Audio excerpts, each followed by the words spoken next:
Hi everyone, welcome back to my channel, welcome back to January's update. I have 4 finished objects to share with you today and 1 whip. So let's get started.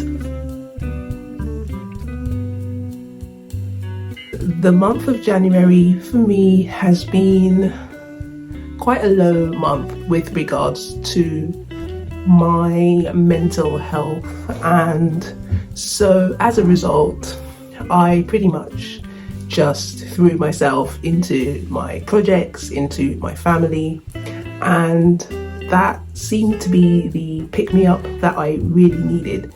So I have quite a bit to share with you today. So let's get started with my first finished object. So I have a pile here. So let's start with the first project that I finished, and that was the pavo blouse. And this blouse is by Atelier Azur, and it is a short-sleeved lace yoke number that I knitted using 2 strands of alpaca silk by Chaos Yarns. So I had about 5 or 6 skeins of this in my stash left over from another project, and I wanted something bright to counteract the grey winter days.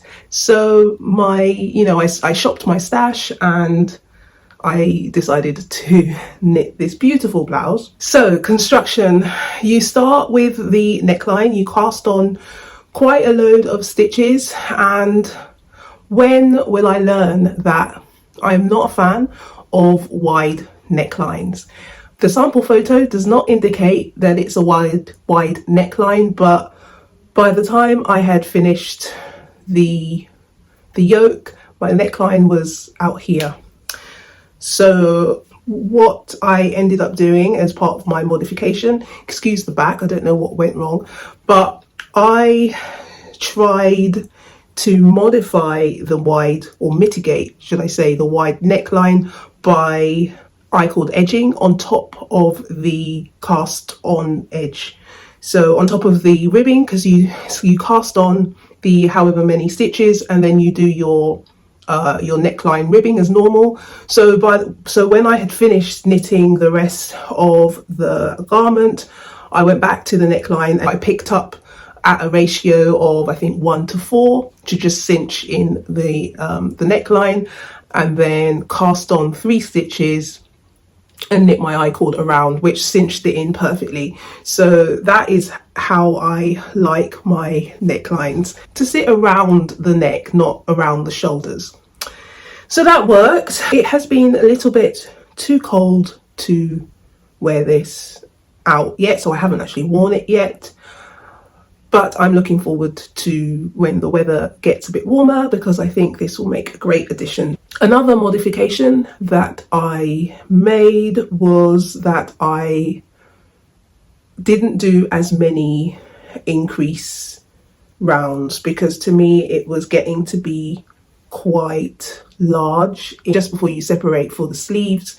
So I decided to separate from the sleeves a bit earlier. There is a theme I think in all the garments that I'm knitting or have knitted or currently knitting, I separate for the sleeves earlier. It's just something that I prefer. I don't really like the droopy, but the long yokes. And I was playing yarn chicken with this top because, like I said, I had about 5 balls of yarn and holding it double, so I didn't calculate an accurate yardage.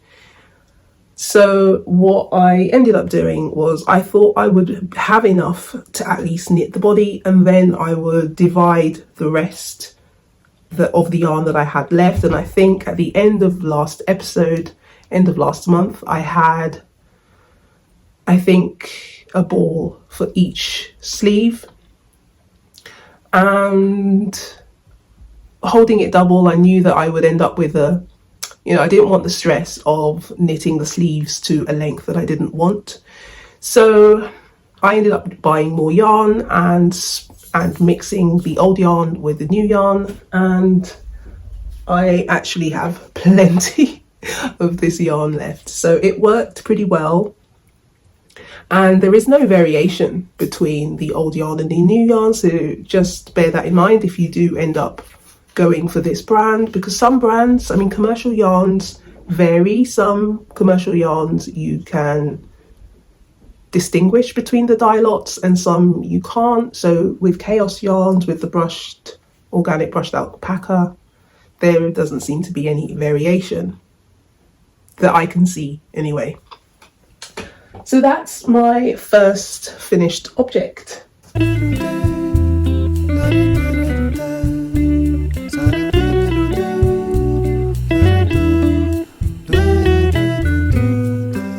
My second finished object I have knitted many times before, so I won't labour the point, but we were out for a walk one day. It was a pretty cold day.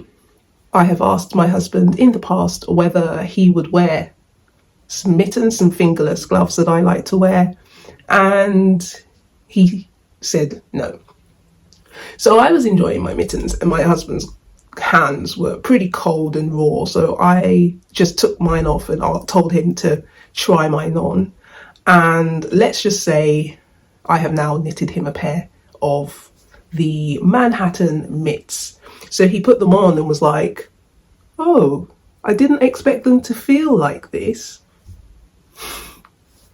So yeah, so just a simple pair of Manhattan mitts.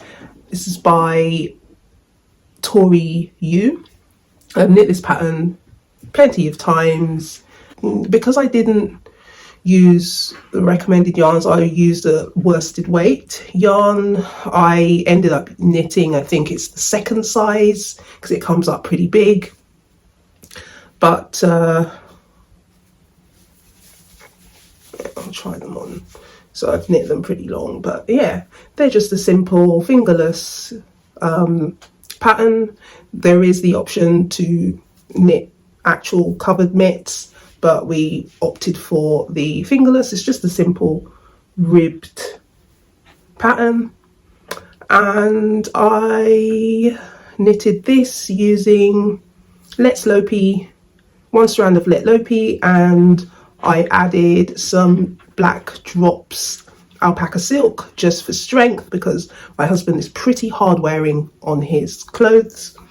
And I often find it difficult to distinguish right and left mittens, so I just did a little colour code. So red for the right hand, and obviously the other one would be left, so lime green for the left hand. So at a glance it's easy to tell which one is which. So those are the Manhattan mitts, second finished object. Let's take a sip. I'm drinking a lovely hot masala chai.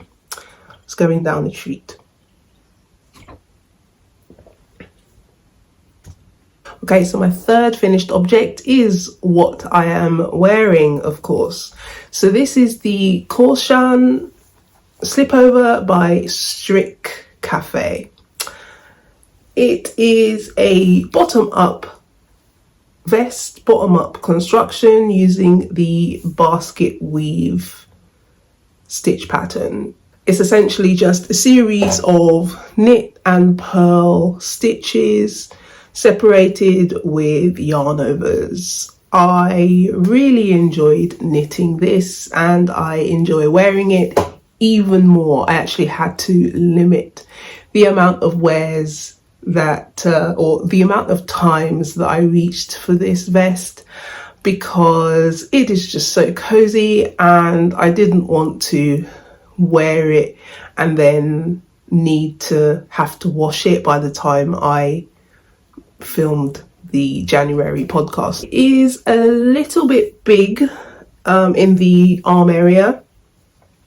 I knitted the size 4, and I had to do a little bit of maths with regards to needle sizing and yarn used. So The vest is intended to be knit in a bulky weight yarn, and in the sample photos, I didn't really like the way it looked. I like the way, the general idea of the vest, but with the chunky yarn. So bear with me while I remember what I did.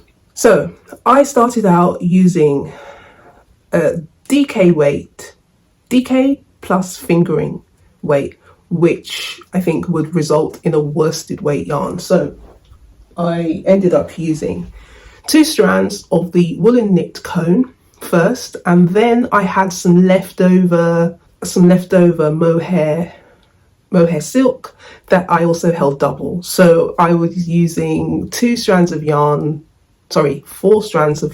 held together. Then, of course, as I knew I would, I ran out of the mohair, and I had bought some alpaca silk to mitigate that, which I showed in my last episode, but the colours were completely mismatched, so I completely messed that up. So I ended up sending that batch back to the shop, and I found mohair silk by Huskinson Yarns, and this is quite a thick, actually I think I do have,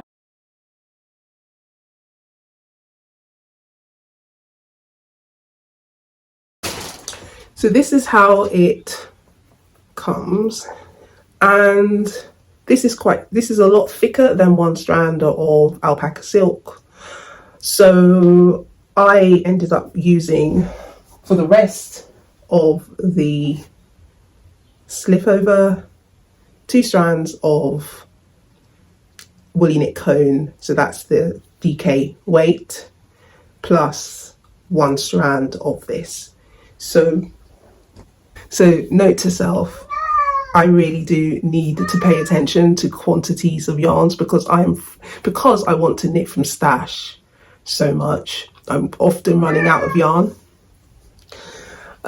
So when I eventually knit all of my one skein wonders in my stash, I think I'm going to focus on buying sweater quantities, focus on cones, because for me that is just the better way to go. And so I found 10 balls of this mohair silk online from Etsy, and it was like 10 balls for £50. So I thought that was a great deal, and this is a colour that I like to knit with and wear quite a lot, so I thought it's a good investment. And I have these cones, so it's easy for me to knit together and make a fabric that I like, so I thought it was a really good investment. So so you start bottom up, you knit the ribbing, you continue with the stitch pattern, you're knitting backwards and forwards up until you start knitting the armholes. So the pattern asks you to knit about 10 rows of the stitch pattern, which results in quite a low slung armhole, and I didn't want that. If you look on the pattern photos, the armholes are huge, and even these are quite big for me. So I ended up knitting 30 rows of repeats before I started to knit the armholes. I also did a modification with regards to the shaping of the armholes. So I did a simple I-cord around the armholes because, again, like the pavo blouse, the armholes were really large and gaping, so I wanted to cinch them in a little bit, so I ended up just using an I-cord edging rather than the prescribed ribbing. The stitch pattern, the basket weave, I think I would like to use it in garments, maybe even knit a sweater using the basket weave, because you are knitting in rows most of all. You're knitting flat, sorry, not in rows, you're knitting flat. There was, for me, quite a bit of needing to rip back rows or parts of rows just to make sure that the pattern, the basket weave pattern, lined up. So that was really good for me because it helped me to really understand the anatomy of a stitch as regards to not, okay, obviously by sight I can identify a knit stitch or a purl stitch, but I'm talking about more really understanding how a stitch is made up. And if I am having to repeatedly unravel stitches because I have a knit or a purl in the wrong place or in the wrong sequence, where to stick the needle in just to unravel pretty quickly. So this was a pattern that helped me relearn the basis, or not relearn, but really understand the fundamentals of knitting, if that makes sense, because this is, you know, basic information. If you're a knitter, this is the first thing you learn. And, you know, you can knit many things just knowing how to knit and to purl, but to really understand, you know, what threads have to do to make up a knit stitch, or to make up a purl stitch, because you're both knitting and purling within the same row, so you're doing both. So this is a pattern to go over that, if that is, you know, the information, or that's some practice that you feel like you need.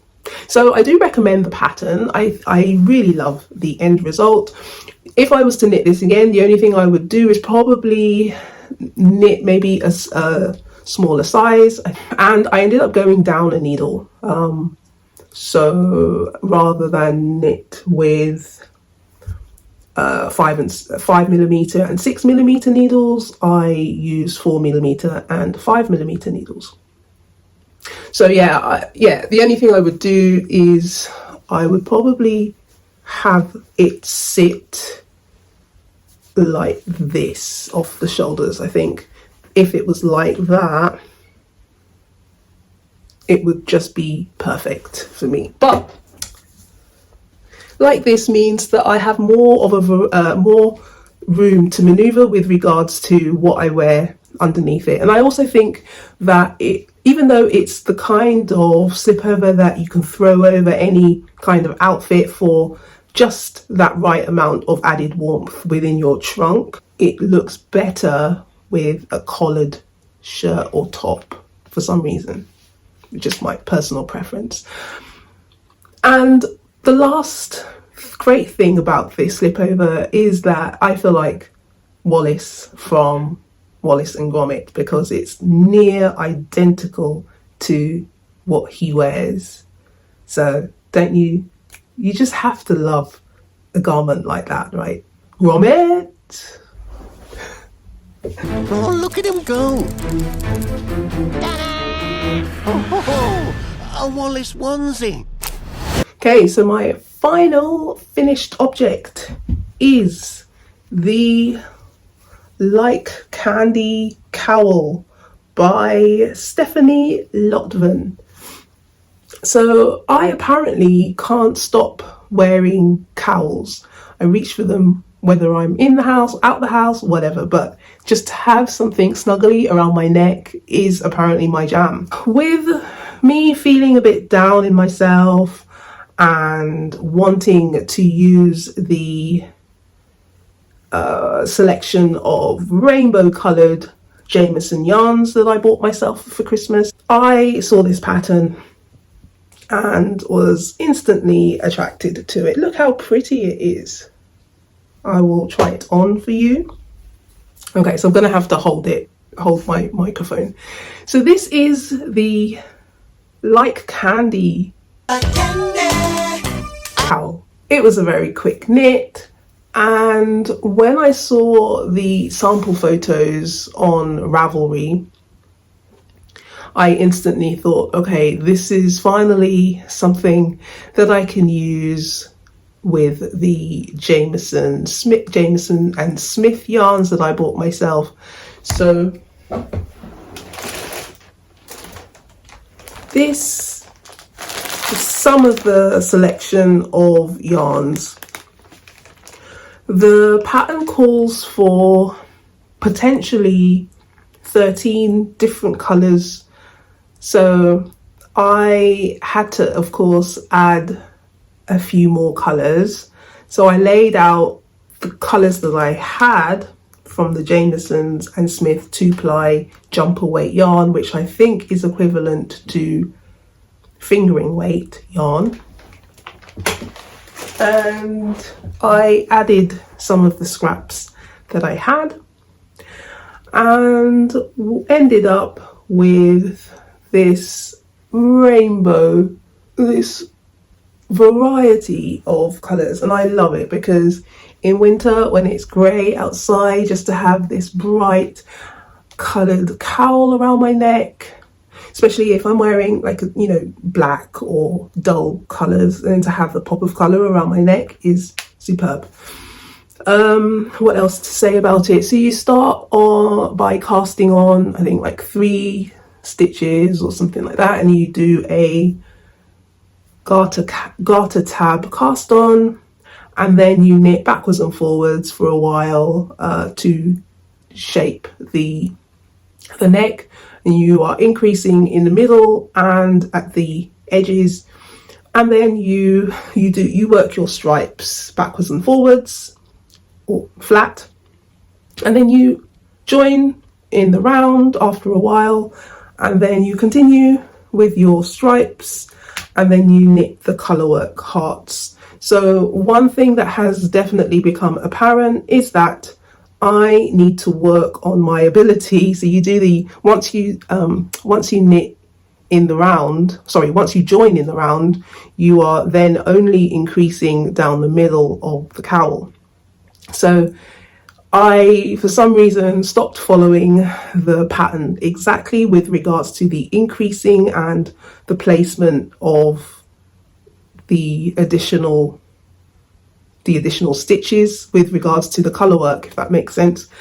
And so I didn't really understand. So you can see here, for example, what the sequence of the colourwork stitches kind of got messed up. So that is definitely something I would like to work on, incorporating new stitches in colourwork patterns.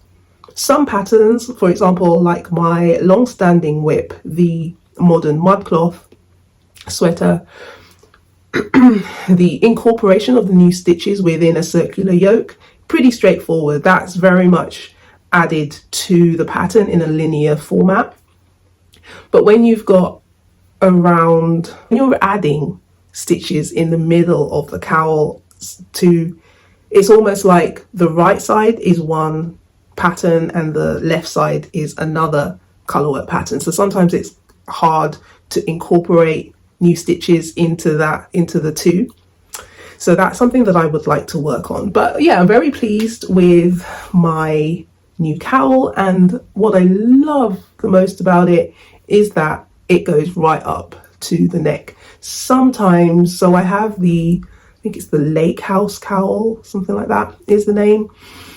It kind of gapes open quite a bit. So this one is, you know, it's easy to tuck in, and you have your coat, you know, so I'm getting that warmth. So this is a very cozy. I know it doesn't really go with the Corshan slip over, but this is what we're rocking right now. Yarns. Okay, so the main yarn that I used, I had one skein of Garthenor Organic Priselli that I used up. Well, I didn't use up, I have a little bit more. So that was the main yarn, and then the rest are just leftovers, plus the Jamieson's and Smith yarn bundle that I bought for Christmas. I also have some knitting plans with regards to this cowl. So recently I received a very lovely package in the post directly from Spain from a friend who sent me some of his artwork, and I have almost become a collector of his stuff because I don't know what goes on in his brain, but he has awesome artistic mind. But he posted some of his sketches on Instagram, so I commented. Always like to support my friends, especially my artsy friends, commenting, you know, I love that, and he sent it to me.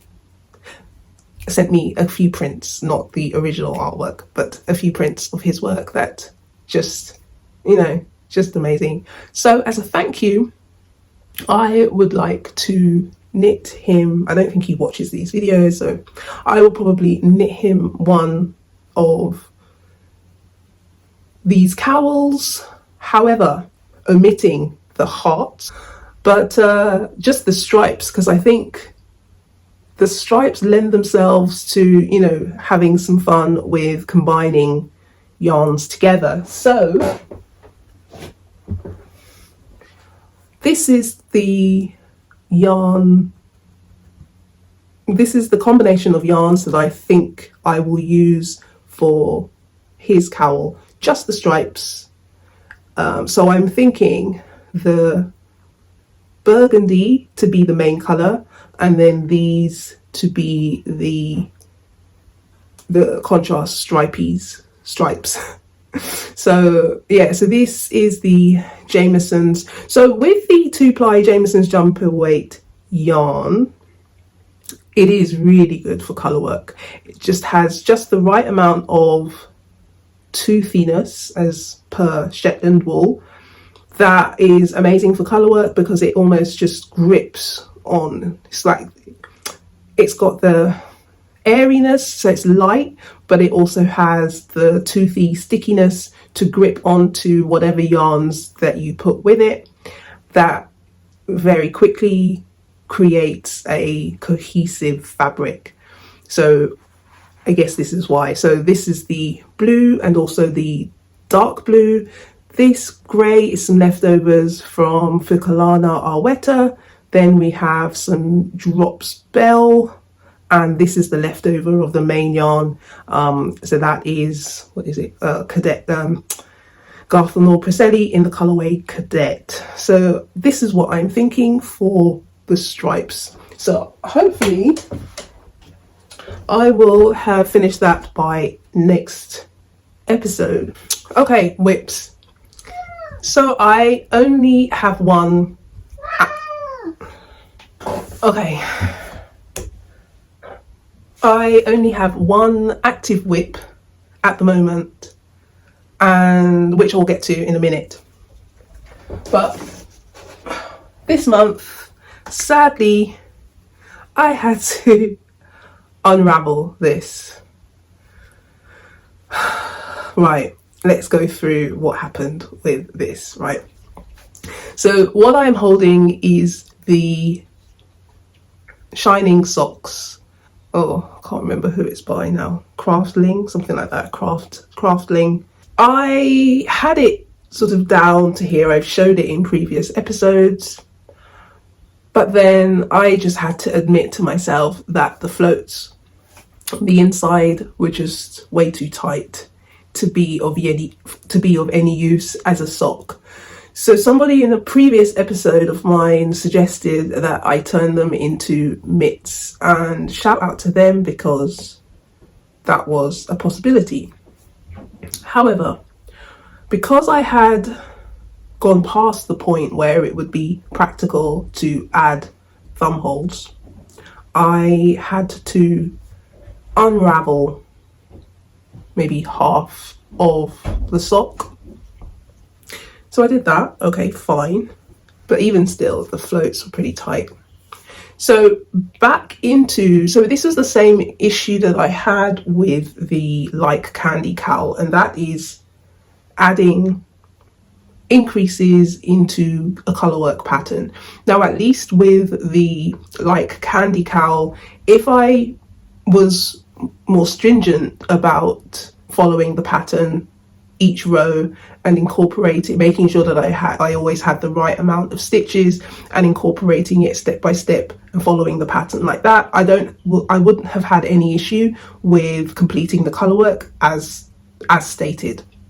However, with this pattern, because you're adding stitches gradually to create, that the slope of the hand, so you're following, the contours of the hand, so you're adding a couple of increases every other row or every other round. I tried to do that with this pattern, and because the shining pattern is quite linear and you have the set amount of stitches and each stitch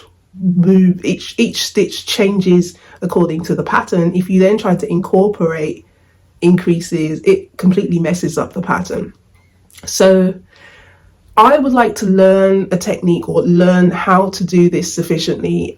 So as you can see, well, I've sort of unraveled most of it, but here, for example, the pattern is completely messed. The pattern is completely messed up. It is not supposed to look like that. I think I actually did I end up re-knitting it? I can't remember what I did, but this is a non-starter because it completely ruined it. But it's a learning curve, so I'm definitely at the moment I am definitely attracted to either color work patterns or textural patterns, and because those are the two things that I prefer to have at the moment, and they take some brain power. I do love, miles of stockinette, don't get me wrong, but I guess with textural or color work patterns, they are not techniques that I really have down pat. So I think with anything you need to continue to learn and improve, and so far it's nice and challenging. It's just that amount of challenging. Finally, my current whip. I feel like I need applause for this, but I have finally picked up my modern mud cloth, and I have made, for me, significant progress. So this is what we're working with currently. So I have already split for the sleeve, so that's my first mod. So this has been on my needles for 1 year. It will be 1 year in February, so 1 year next month. And I've only just split for the sleeves, but after really studying the project photographs of this garment on Ravelry, I decided that I didn't really like the really long raglan increases. So a lot of the sample patterns and project pics, the raglan increases go all the way down. So I decided to split for the sleeves pretty early. So I think I omitted about 11 rounds, so that would be about 6 increases. And yeah, I think if I hold it against, I don't want to disturb my microphone, but I think that will work better for me. I just prefer, like I've said before, I just prefer to split for the sleeves early to have, to not have that long yoke. So I just think a shorter yoke just works better for my proportions, for my body. So about mid-January, I had cast off all my other whips. I had finished my slip over, my blouse, my cowl, and then I had unraveled the shining socks, and I was just there twiddling my thumbs, and I looked at the mud cloth that I had hanging up right there for a year. I looked at it and I was like, we need some time together. So I put my headphones on and I put some jazz house on and just got into some deep work with it. Putting the pattern on my screen rather than having it printed out on paper and having to maneuver and sit in a way where I can see this paper, but not all of the pattern on the paper, but have cards covering, just the line. Whereas if it's just on my computer screen, I scroll the pattern up or down, or so I use my cursor to sort of maneuver the pattern on my screen, and I think just for me it works better like that. So I sat for a while like that and I did a couple of rounds just to see, and I think I'm not being funny, but I think the music helped. It's like no lyrics, just focus. And I actually ended up enjoying this, especially for some reason this pattern was just calling some jazz house to me. And yeah, I'm really enjoying the way it is knitting up. However, I have a silly knitter's confession.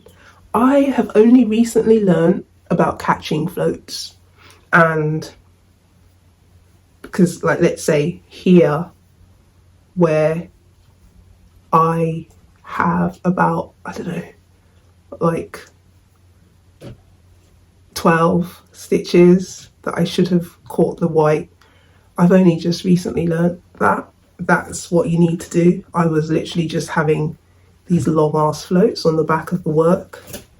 But January has been a month of throwing myself into my projects and yielding good results, but I have learned a lot as well in the process, and I think that's what it's about, you know. So I actually hope to finish this sweater, because while I haven't really enjoyed knitting on it, and I wish that I had done a folded collar, but hopefully with a blocking that will sit nicely. At least I know it's not gaping, so I don't have to do anything like that. But yeah, it's a bit flimsy for the weight of the rest of the sweater. But I'm happy that I split for the sleeves early, and I'm really loving the look, and I think it would just make an absolute awesome sweater. So I hope to have this finished in the next couple of months. Now that I have changed my attitude towards it, and I have a better system of knitting it. Yeah, so just put in the time and the patience with it, and I think we'll have an awesome ass sweater. And I'm glad that, because I was contemplating trying to sort of phase at the, please ignore the inside, that's just where I've tucked in the remainder of the yarn that I'm working with. Oh yeah, I was trying to work out a way to phase out the pattern, to gradually lose the pattern and just have a plain black sweater, and I'm glad that I didn't go that way. So I will persevere with the all over colour work, and yeah, let's show you the back, so it's identical. So yeah, oh, this is the Modern Mudcloth by Chinua Matthews. In my last episode, I was waiting on a shipment by Woolly Knit Cone. I had bought 3 cones, 3 500-gram cones, and so I thought I'd quickly show you the colours that I got. So I bought,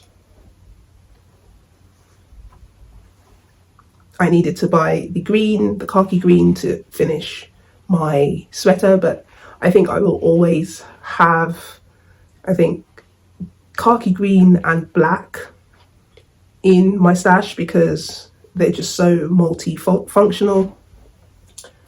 And